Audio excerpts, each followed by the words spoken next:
आजच आदर्श live news चॅनलला subscribe करा आणि बेल आयकॉन अवश्य दाबा।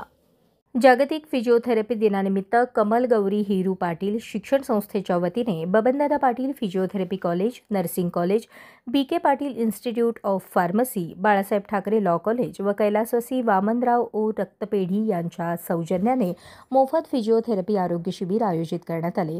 यावर्षीची थीम निरोगी वार्धक्य आणि फिजिओथेरपीची भूमिका अशी होती।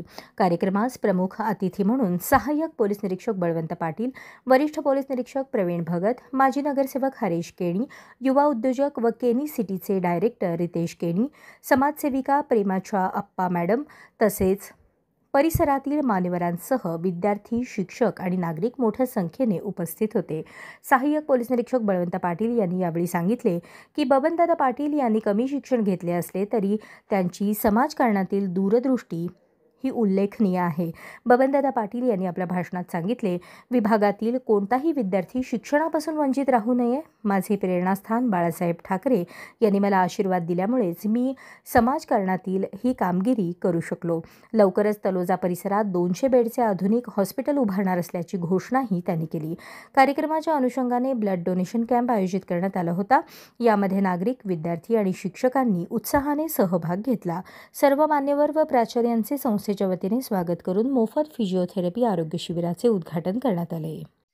कमल गौरी हिरू पाटील शिक्षण संस्थेचे संस्थापक अध्यक्ष माननीय बबनदादा पाटील साहेब यांनी जागतिक फिजिओथेरपी दिवस या निमित्ताने एक सामाजिक बांधिलकी म्हणून त्यांचे संपूर्ण शाळा व 14 कॉलेजेस यांच्या वतीने आज रोजी मोफत फिजिओथेरपी OPD व उपचार लोकांसाठी उपलब्ध करून दिले। तसेच रक्तदान शिबिर या ठिकाणी त्यांनी आयोजित केलेलं आहे।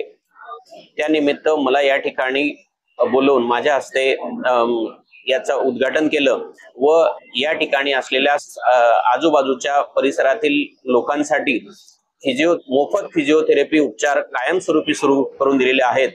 त्याबद्दल मी त्यांचे मनपूर्वक आभार मानतो। आणि या ठिकाणी फिजिओथेरपी कॉलेज रायगड जिल्ह्यातील पहिलं फिजिओथेरपी कॉलेज सुरू करून रायगड जिल्ह्यातील व परिसरातील मुला-मुलींसाठी त्यांनी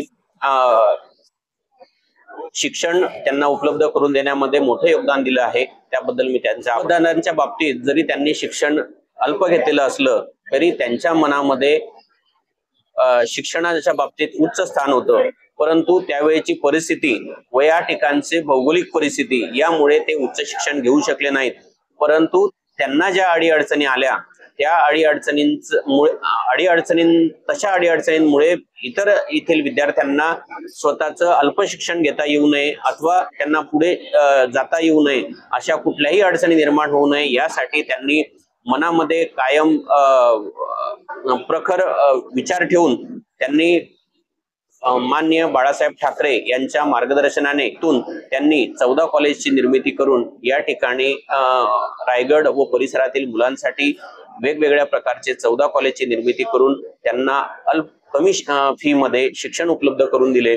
आणि एवढेच नाही तर आता त्यांचं सध्या 69 वर्ष वय असताना सुद्धा या ठिकाणी त्यांची स्वतःचे बाळासाहेब ठाकरे साहेब यांच्या नावाचे विद्यापीठ असावे व या ठिकाणी असलेल्या गरीब जनतेसाठी स्वतःचं हॉस्पिटल असावं अशी भावना व्यक्त करून ते मी करणारच अशी त्यांनी सगळ्यांसमोर ठासून सांगितलं आहे आणि ते करतील याची आम्हाला नक्की खात्री आहे। बबनदादा फिजिओथेरपी कॉलेज आणि या कॉलेजचे संस्थापक बबनदादा यांनी एक तळोजा सिटीमध्ये मोठं कार्य केलेलं आहे। त्यांना आता इथे पनवेलचे शिक्षण महर्षी म्हणलं पाहिजे, कारण त्यांनी बरेचसे कॉलेज इथे ओपन केलेले आहेत। लॉ कॉलेज सारखं, पुन्हा फिजिओथेरपी, आणि त्यांची पुन्हा टीम जी आहे डॉक्टर अग्निहोत्री सर यांची टीम जी आहे यांच्यातर्फे बबनदादांच्या अध्यक्षतेखाली मोफत फिजिओथेरपी आरोग्य शिबिर केलेलं आहे। तर त्यामुळे मी त्यांना या जागतिक फिजिओथेरपी दिनाच्या निमित्ताने संपूर्ण कॉलेजला, डॉक्टर अग्निहोत्री सर यांच्या टीमला हार्दिक सदिच्छा आणि शुभेच्छा देतो। अशी तळोजाकरांना पूर्ण त्यांच्यातर्फे जास्तीत जास्त फायदा होईल अशी एक मोफत वैद्यकीय सेवा उपलब्ध करून दिल्याबद्दल त्यांचं मी आभार मानतो. धन्यवाद. तेच म्हणतोय, बबनदादांनी स्वतः कमी शिक्षित राहिल्यामुळे त्यांना वाटते की आपला समाज प्रगती व्हायला पाहिजे, प्रत्येक घराघरात शिकलं पाहिजे, ही बबनदादाची मानस इच्छा आहे आणि दादांनी त्याप्रमाणे प्रयत्न केलेले आहेत आणि तो आज वटवृक्ष झालेला आहे. त्यामुळे बबनदादा बऱ्याच विद्यार्थ्यांना मोफत शिक्षण शिकवत आहेत, बऱ्याच जणांना शिष्यवृत्ती दिली जाते. आता बबनदादांनी फार्मसी कॉलेज पण इथे तळोजामध्ये सुरू केलेलं आहे. आज ही मोठी व्यवस्था इथे त्यांनी, शिक्षण व्यवस्था त्यांनी इथे केलेली आहे. त्याबद्दल फार बबनदादांचं कौतुक करणं तेवढं थोडंच आहे. आणि बबनदादांबरोबर जी डॉक्टरची वैद्यकीय टीम आहे, डॉक्टर अग्निहोत्री सर वगैरे आणि त्यांचे इतर सहकारी, ते पण बबनदादांच्या अध्यक्षतेखाली मेहनत घेत आहेत. आणि मला अपेक्षा आहे का पूर्ण तळोजाकरांचा जास्तीत जास्त फायदा होईल अशी अपेक्षा करतो.